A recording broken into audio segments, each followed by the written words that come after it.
तो हेलो दोस्तों, कैसे हैं आप लोग। मैं हूं अंकुर और स्वागत है आपका मेरे और आपके अपने चैनल कॉमिक बुक गाय पर।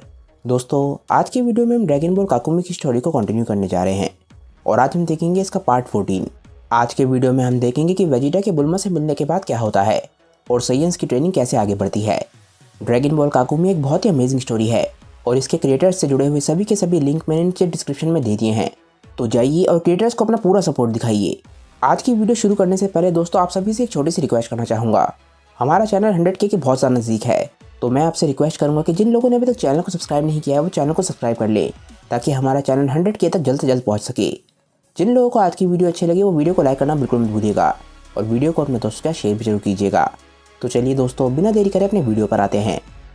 जैको वेजिटा, कावा, केल और कलीफला को लेकर बुल्मा और बाकी सभी लोगों के पास जाता है और बुल्मा उन सभी लोगों को देख के काफ़ी ज़्यादा खुश होती है। काबा अपनी मास्टर की वाइफ से मिलकर काफ़ी ज़्यादा खुश होता है और बुल्मा बोलती है कि हाय काबा, हमें मिले हुए काफ़ी दिन हो चुके हैं। इसके बाद बुल्मा केल और कलीफला को देखती है। वो बोलती है कि मैं तुम दोनों को नहीं जानती, वेजिटा ने मुझे तुम्हारे बारे में कभी भी नहीं बताया। कलीफला को ये बात सुन के काफ़ी ज़्यादा गुस्सा आता है। वो बोलती है वेजिटा, ये बात तो सही नहीं है। वेजिटा इस बात पर स्माइल करता है और बोलता है कि मैं तुम्हारे जैसे अजीब और बेकार लोगों के बारे में बता के मेरी वाइफ को परेशान नहीं करना चाहता। कलीफला को ये बात सुन के बहुत ज़्यादा गुस्सा आता है। ये बात सुन के कलीफला को बहुत ज़्यादा बेइज्जती महसूस होती है। वो बोलती है कि क्या मजाक लगा रखा है। कलीफला जानती है कि वो वेजिटा से नहीं लड़ सकती। वो बोलती है कि मुझे ये बात बुरी लग गई, अब मैं अपने घर जा रही हूँ। बुल्मा गुस्से में वेजिटा की तरफ देखती है और वेजिटा को इस बात से कोई भी फर्क नहीं पड़ता। ये सिचुएशन बहुत ज़्यादा ऑकवर्ड हो चुकी होती है और काबा बोलता है कि काफ़ी अजीब बात है, मुझे भी एकदम से याद आया कि मैं कहीं जाने के लिए लेट हो रहा हूँ। वो अपने हाथ पे घड़ी देखता है। वो बोलता है कि अरे बहुत देर हो गई, मुझे यहाँ से चलना चाहिए, मुझे कुछ काम याद आ गया, और ये बोल के वो वहाँ से भाग जाता है। अब वहाँ पर सिर्फ केल बचती है। जैको को ये बात काफ़ी ज़्यादा अजीब लगती है और वेजिटा बोलता है लगता है इस प्लेनेट पर सबके सब डरपोक रहते हैं। बुल्मा वेजिटा की तरफ देख रही होती है क्योंकि वो जानती है कि ये सब कुछ वेजिटा की गलती है। केल वहाँ पे बहुत ज़्यादा अजीब महसूस कर रही होती है। वो बोलते हैं कि लगता है मुझे भी यहाँ से चलना चाहिए। बुल्मा को ये बात सुन के बहुत ज़्यादा बुरा लगता है और उसे गुस्सा आ जाता है। वो बोलती है कि अगर तुम यहाँ से चली गई तो हमें इस प्लेनेट को कौन दिखाएगा, हमारा गाइड कौन होगा। और ये बोल के वो एकदम से हंसने लग जाती है और बोलती है कि चलो ना हमारे साथ, काफ़ी मज़ा आएगा। केल को समझ ही नहीं आता कि बुल्मा की पर्सनैलिटी क्या है। इसके बाद केल हार मान जाती है और समझ जाती है कि उसके पास कोई भी चारा नहीं है। पर तभी ब्रोली का ध्यान केल की तरफ जाता है और वो उसमें कुछ अजीब सा नोटिस करता है। केल ब्रोली की तरफ देखती है और ब्रोली केल की तरफ देखता है और दोनों में एक अजीब सा अट्रैक्शन होता है। दोनों को समझ नहीं आ रहा होता कि दोनों में क्या खास बात है। ये बात हम लोगों को पता है कि वो दोनों ही लेजेंडरी सुपर साइयंस हैं, पर ये बात वो एक दूसरे के बारे में नहीं जानते। दोनों ही अपने अपने यूनिवर्स के लेजेंडरी सुपर साइयंस हैं। केल और ब्रोली एक दूसरे को बिना पलक झपके घूर रहे होते हैं। ये बात चिलाए और लीमो भी नोटिस करते हैं। चिलाए केल और ब्रोली को दोनों को होश में लाने की कोशिश करती है, पर वो दोनों ही होश में नहीं आ रहे होते। चिल्लाए चिल्लाकर ब्रोली से बोलते हैं कि ब्रोली मैं अभी भी यहीं पर हूँ। एकदम से ब्रोली बोलता है। वो बोलता है कि मेरा नाम ब्रोली है, तुम्हारा नाम क्या है। वो चिल्लाए से बोलता है कि चिल्लाए तुम मुझे परेशान क्यों कर रही हो। इसके बाद केल अपना नाम बताती है और चिल्लाए बोलती है ब्रोली तुम मुझे कब तक इग्नोर करते रहोगे। इसके बाद केल एक गहरी सांस लेती है और बोलती है कम ऑन केल, तुम कर सकती हो। केल एकदम से स्माइल करती है और बुल्मा से बोलती है कि ठीक है, मैं तैयार हूँ, वैसे भी इस वक्त मेरे पास कुछ और करने के लिए नहीं है। बुल्मा ये बात सुन के एकदम से खुश हो जाती है और केल को थैंक्स बोलती है। केल बोलती है कि अगर तुम लोग चाहो तो हम शहर के बाहर जा सकते हैं। सभी लोग वहाँ से जाने लग जाते हैं और वेजिटा बोलता है कि फालतू की दिक्कत, मुझे तो घूमना पसंद ही नहीं है। बुल्मा बोलते हैं कि कम ऑन वेजिटा, मेरा विश्वास करो, हमें मज़ा आने वाला है। ब्रोली चिल्लाए और लीमो को बोलता है कि जल्दी से चलो, जैसा कि केल ने कहा हमारे पास वैसे भी कुछ और करने के लिए नहीं है। चिल्लाए को अभी भी ब्रोली में बहुत ज़्यादा गुस्सा आ रहा होता है। वो बोलते हैं कि मुझे लगता है कि हम लोग इन्वाइटेड नहीं हैं। मैंने सही कहा ना लीमो। ब्रोली बोलता है कि अचानक से तुम्हें क्या हो गया। उसे याद ही नहीं होता कि वो चिल्लाए को इग्नोर कर रहा था। चिल्लाए बहुत ज़्यादा गुस्से में होती है। वो बोलती है कुछ नहीं। एकदम से ब्रोली जाता है और चिल्लाए को मनाने की कोशिश करता है। वो बोलता है कि क्या तुम चल रही हो, चलो ना, चलती क्यों नहीं हो। और यहाँ पर हमारे को ब्रोली का थोड़ा सा चाइल्डिश नेचर भी दिखता है, जो चीज़ देख के लीमो हंस रहा होता है। कुछ ही देर में केल बोलती है कि हम लोग पहुँच गए। जैको एकदम से हैरान होता है। वो बोलता है क्या इतनी जल्दी, हम लोग तो बस 30 ही सेकंड चले होंगे। केल स्माइल करती है और बोलती है कि यहाँ पर सब कुछ आसपास ही है। इसके बाद हम शहर के बाहर के हिस्से को देखते हैं। ब्रोली बोलता है कि ये तो बहुत सुंदर है। केल बोलती है कि बिल्कुल सही कहा। जैको बोलता है कि मुझे लगा था कि ये जगह और ज़्यादा सुंदर होगी। चिल्लाए बोलती है कि मुझे भी। ब्रोली केल से बोलता है कि हम लोगों ने शहर के बाहर के हिस्से को देख लिया, अब कहाँ जाना है। केल बोलती है कि तुम्हें ऐसा नहीं लगता कि हम वहाँ पे घूम सकते हैं। चिल्लाए अभी भी गुस्से में होती है। वो बोलते हैं कि हमें वहाँ पे जाके क्या करना है, क्या वहाँ पर काफ़ी सारी शॉप्स हैं। चिलाए अपने मन में सोच रही होती है कि काश ये ज़्यादा लंबे समय तक हमारी गाइड ना हो। केल बोलती है कि वहाँ पर काफ़ी सारी शॉप्स हैं, तुम्हारा नाम चिलाए है ना। चिलाए एकदम से खुश हो जाती है। वो बोलती है कि हाँ। लीमो एकदम से हैरान होता है और बोलता है कि इस लड़की को खुश करना बहुत ज़्यादा आसान है। ब्रोली लोगों की तरफ देखता है और बोलता है कि यहाँ पर तो लोग काफ़ी ज़्यादा बिजी हैं। डाउनटाउन में लोग घूम रहे होते हैं और बच्चे आराम से खेल रहे होते हैं। केल ब्रोली से पूछती है कि वैसे तुम कहाँ से आए हो, तुम्हारे होम प्लेनेट पर चीज़ें कैसी हैं। ब्रोली बोलता है कि सच बताऊं तो मेरे प्लेनेट पर कोई भी नहीं है। मैंने अपने प्लेनेट पर हंटिंग के अलावा कुछ भी नहीं किया। वहाँ पर ज़्यादा लोग नहीं रहते, इसीलिए मेरे प्लेनेट पर ज़्यादा कुछ करने के लिए नहीं है। एकदम से ब्रोली चिलाए को उठा लेता है और बोलता है पर हाँ, वहाँ पर चिलाए है और मैं इसे बहुत ज़्यादा प्यार करता हूँ। चिलाए एकदम से बोलते हैं कि ब्रोली मुझे नीचे उतारो, पर ब्रोली हंस रहा होता है। थोड़ी देर में चिलाए शांत हो जाती है और ब्रोली के कंधों पर बैठ के शहर को देखने लग जाती है। केल बोलती है कि बहुत बढ़िया। जैसे ही सभी लोग नीचे पहुंचते हैं, ब्रोली चिलाए को उतार देता है और बुल्मा बोलती है कि वैसे मैं सच बताऊं तो ये धरती के काफ़ी ज़्यादा नज़दीक है। वेजिटा बोलता है कि इसीलिए मुझे समझ नहीं आ रहा कि हम यहाँ पर क्यों आए हैं। जैसे ही हमारे हीरो शहर में घूम रहे होते हैं, ब्रोली को कुछ खाने को दिखता है। वो बोलता है कि ये तो काफ़ी अच्छा लग रहा है। इसके बाद ब्रोली कुछ बच्चों के पास जाता है और उनसे पूछता है कि तुम लोग क्या कर रहे हो। बच्चे बोलते हैं कि हम लोग एक गेम खेल रहे हैं, इस गेम में जो पहले अपनी आंखों को बंद करेगा वो जीतेगा। इसके बाद ब्रोली एक राइड को देखता है और बोलता है कि उसका क्या फ़ायदा, हम लोग तो उड़ सकते हैं ना। इसके बाद ब्रोली एक लेडी से बोलता है कि तुम्हारी हेड तो काफ़ी ज़्यादा अच्छी है। वो लड़की बोलती है कि थैंक यू। ब्रोली के लिए ये सब कुछ काफ़ी ज़्यादा नया है क्योंकि उसने इतनी सारी चीज़ें एक साथ कभी नहीं देखी। तभी कुछ गुंडे ब्रोली को देखते हैं और उन्हें लगता है कि ब्रोली सबको परेशान कर रहा है। एक गुंडा ब्रोली से बोलता है कि मसल मैन, क्या तुम्हें अभी तक समझ नहीं आया कि तुम हमारी टेरिटरी में हो। दूसरा गुंडा बोलता है कि वो इस तरीके से इसलिए घूम रहा है ताकि वो हमारी फीमेल्स को चुरा सके। ये बात सुनते ही बुल्मा को बहुत ज़्यादा गुस्सा आ जाता है और वो तीनों को बहुत ही ज़बरदस्त टाटा मारती है और बोलती है कि क्या तुम फीमेल्स को ऐसे ट्रीट करते हो, जल्दी से यहाँ से भागो। बुल्मा तीनों गुंडों से बोलते हैं कि जितना जल्दी हो सके यहाँ से भागो। वो तीनों गुंडे एकदम से बुल्मा से सॉरी बोलते हैं और वहाँ से भाग जाते हैं। चिलाए बुल्मा से काफ़ी ज़्यादा इंप्रेस होती है। बुल्मा बोलती है कि ऐसे लोग मुझे बहुत ज़्यादा गुस्सा दिलाते हैं, लगता है तुम किसी भी यूनिवर्स में हो, ऐसे लोग हर जगह मिल जाएंगे।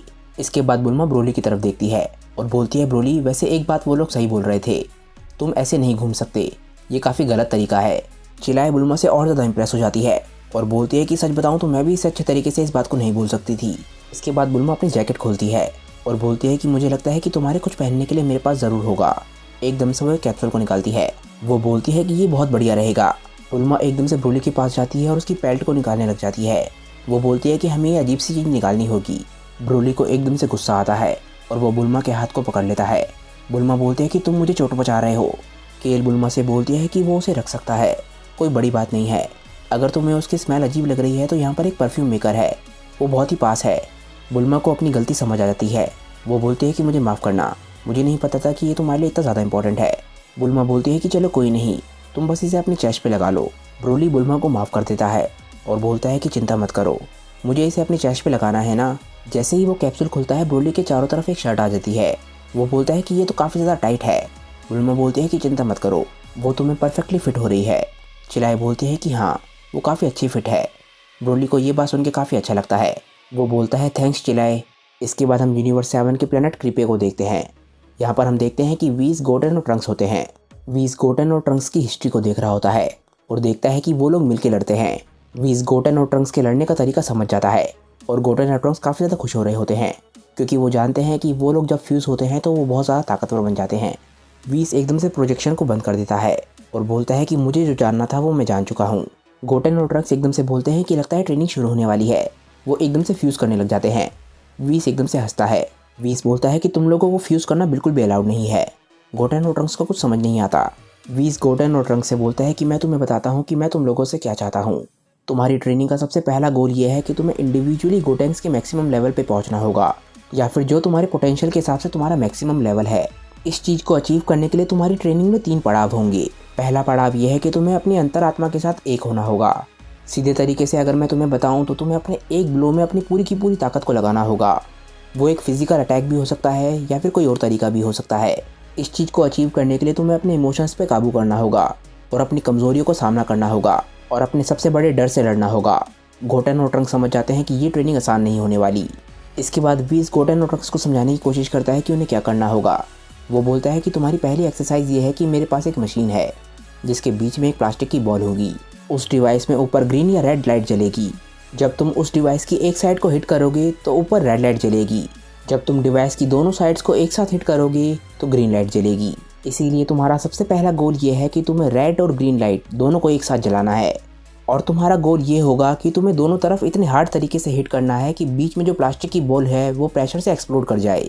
इस गोल को अचीव करने के लिए तुम्हें बहुत ज़्यादा मेहनत करनी होगी, पर मेरे हिसाब से सबसे ज़्यादा मुश्किल काम ये है कि अपने अटैक्स को सिंक्रोनाइज़ करना, ताकि बीच में वो बॉल एक्सप्लोड कर जाए। इसके बाद वीस उस डिवाइस को एकदम से गोर्डन और ट्रंक्स के सामने लाता है और बोलता है कि चलो तुम्हारी बारी अब शुरू हो गई। गोर्डन और ट्रंक्स थोड़े से हैरान होते हैं क्योंकि उन्होंने इस तरीके की ट्रेनिंग पहले कभी नहीं करी, पर वो जानते हैं कि उन्हें अब क्या करना है। इसके बाद हम लोग प्लेनेट सैडाला पे वापस आ जाते हैं और वेजिटा को देखते हैं। वेजिटा सभी साइंस के सामने खड़ा होता है। वो बोलता है अटेंशन, तुम लोगों की ट्रेनिंग अब शुरू हो चुकी है। वेजिटा अपने सामने खड़े हुए साइंस से बोलता है कि तुम लोग 5th स्क्वाड हो, ये बात याद रखना। तुम लोग मेरे बराबर में खड़े हुए 3 एडमिरल्स को ऑलरेडी जानते होगे। पहले हैं एडमिरल रूबा, जो कि इस प्लेनेट के सबसे ताकतवर सैयन हैं। दूसरे हैं एडमिरल लिरिक, जो कि एक बहुत ही समझदार स्ट्रेटेजिस्ट हैं और काफ़ी ज़्यादा एक्सपीरियंस्ड हैं। इन्होंने एक फ़ाइट बिना अपने सोल्जर को हिलाए हुए जीती है। तीसरी हैं एडमिरल फिनेल, जो कि यहाँ पर सबसे ज़्यादा बेस्ट फाइटर हैं। इन्होंने करीब 182 स्मगलिंग रिंग्स को खुद ही अकेले ख़त्म कर दिया है। अगर मैं तुम्हारी जगह पर होता तो इनसे कुछ भी छुपाने की कोशिश नहीं करता। वेजिटा सभी के सभी सैयन से बोलता है कि तुम सभी लोग मिलकर 4 ग्रुप्स बनाओगे। हर एक ग्रुप इन तीनों में से एक एडमिरल या फिर मेरे सामने खड़ा होगा। क्या मेरी बात सबको समझ आ गई? सभी सैयन्स बोलते हैं कि यस सर। वेजिटा सभी सैयन से बोलता है कि मुझे तुम्हारी बात सुनाई नहीं दी, थोड़ा तेज बोलो। क्या मेरी बात समझ आ गई? सभी के सभी सैयन्स एक साथ चिल्लाते हैं यस सर। वेजिटा ये सुन के एकदम से खुश होने लग जाता है। वो बोलता है कि मुझे लग रहा है कि मैं इस जॉब को काफ़ी ज़्यादा एंजॉय करने वाला हूँ। बुल्मा और जैको ये सब कुछ देख रहे होते हैं। बुल्मा बोलते हैं कि इसे देखो, लगता है इसका सर कुछ ज़्यादा ही बड़ा हो गया है। जैको बोलता है कि मैं बिल्कुल एग्री करता हूँ इस बात से। इसके बाद हम कलीफ्ला को देखते हैं, जो कि अभी भी बिहेव नहीं कर रही होती। वो एक सैयन को पीट देती है और बोलती है कि तुम क्या देख रहे हो। कलीफ्ला वेजिटा के सामने खड़ी हुई होती है, यानी कि वो उसकी टीम में रहना चाहती है। वेजिटा कलीफ्ला को ट्रेन नहीं करना चाहता। वो बोलता है कि मैं इसे कैसे संभालूंगा मुझे कोई भी आइडिया नहीं है। इसने ऑलरेडी बदतमीज़ी करना शुरू कर दिया है, मुझे थोड़ा समझदारी से काम लेना होगा। वेजिटा बोलता है कलीफ्ला रूबा के ग्रुप में जाओ। कलीफ्ला एकदम से गुस्सा हो जाती है। वो बोलती है क्या तुमने कहा था कि हम अपने ग्रुप खुद चूज़ कर सकते हैं। वेजिटा को बहुत ज़्यादा गुस्सा आ जाता है। वो एकदम से कलीफ्ला के पास जाता है और उसके सर को पकड़ लेता है। वो उसके बालों को पकड़ता है। वो सुपर सैयन में ट्रांसफॉर्म हो जाता है और बोलता है कि मुझसे ज़बान मत लड़ाओ। सभी के सभी सैयन उसे देख के हैरान रह जाते हैं, क्योंकि ज़्यादातर सैयन ने सुपर सैयन की फॉर्म को नहीं देखा होता। रूबा एकदम से खड़ा हो जाता है और बोलता है वेजिटा बेहतर रहेगा कि अगर तुम इस फॉर्म का इस्तेमाल ना करो तो। वेजिटा मुड़कर रूबा की तरफ देखता है और बोलता है कि क्या मैंने सही सुना? तुम्हें किसने कहा कि तुम मेरा नाम ले सकते हो? सभी सैयन्स वेजिटा की तरफ गुस्से से देखने लग जाते हैं, क्योंकि वेजिटा ने अभी तक कुछ भी साबित नहीं किया होता। सभी सैयन्स आपस में बात कर रहे होते हैं। वो बोलते हैं कि क्या तुम्हें लगता है कि ये लोग फाइट करेंगे? यहाँ पर सभी सैयन्स अपने एडमिरल्स को तो जानते हैं, पर वेजिटा के बारे में कोई भी नहीं जानता। सब लोग बोलते हैं कि इसकी हिम्मत कैसे हुई। अगर ये लड़े तो रूबा बहुत आराम से जीत जाएगा। लगता है इसका दिमाग ख़राब हो गया है। फनेल बोलती है कि सभी लोग शांत हो जाओ, तुम लोग क्या बकवास कर रहे हो।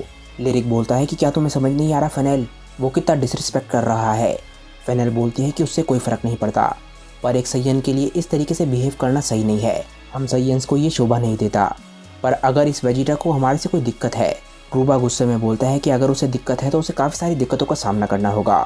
किंग के अलावा किसी को भी इस पर विश्वास नहीं है कि ये हमें लीड कर सकता है। रूबा, फिनेल और लिरिक तीनों गुस्से में वेजिटा को देख रहे होते हैं। वेजिटा को विश्वास नहीं हो रहा होता कि यहाँ पे किसी को भी उस पर विश्वास नहीं है। वो बोलता है क्या ये लोग मुझ पर डाउट कर रहे हैं? वेजिटा सभी के सभी सैयन्स को देखता है। वो बोलता है कि ये लोग मुझे ऐसे क्यों देख रहे हैं। वेजिटा का गुस्सा बहुत ज़्यादा बढ़ने लग जाता है। रूबा, लिरिक और फेनेल तीनों वेजिटा से एक साथ लड़ने के लिए तैयार हो जाते हैं और फाइटिंग पोज ले लेते हैं। काबा सभी लोगों को समझाने की कोशिश करता है। वो बोलता है कि सभी लोग शांत हो जाओ, हम लोग किसी न किसी कॉम्प्रोमाइज़ पे पहुंच जाएंगे। केल भी वेजिटा और काबा को जानती है। वो बोलती है कि हाँ, काबा की बात सुनो। वेजिटा का गुस्सा बहुत ज़्यादा बढ़ चुका होता है। वो बोलता है कि सब लोग चुप हो जाओ, तुम लोग भूल चुके हो कि तुम लोग किससे बात कर रहे हो। मैं हूँ वेजिटा। वेजिटा बहुत ज़्यादा गुस्से में होता है और एकदम से पावर अप करता है। ऐसे गुस्से में वेजिटा को हमने पहले कभी नहीं देखा, क्योंकि वेजिटा अपने सैयन साथियों से रिस्पेक्ट चाहता था और उसे रिस्पेक्ट नहीं मिल रही है। वेजिटा एकदम से सुपर सैयन ब्लू में ट्रांसफॉर्म हो जाता है और सबको दिखाता है कि वो कितना ज़्यादा ताकतवर है। कैलीफिला भी वेजिटा की ताकत को देख के घबराने लग जाती है, क्योंकि वो वेजिटा की ताकत को ऑलरेडी टूर्नामेंट ऑफ पावर में देख चुकी है। इसीलिए वो वेजिटा से दूर होने लग जाती है। वेजिटा सभी के सभी साइयन से बोलता है कि आ जाओ। और दोस्तों, इसी के साथ ड्रैगन बॉल काकुमी का चैप्टर 5 ख़त्म हो जाता है। इसका नेक्स्ट चैप्टर अगले महीने रिलीज़ होगा, और जैसे ही वो चैप्टर रिलीज़ होगा मैं आपके लिए वीडियो लेकर आ जाऊँगा। तब तक हम सभी को वेट करना होगा। तो मुझे नीचे कमेंट करके ज़रूर बताइएगा कि आज की वीडियो आप लोगों को कैसी लगी।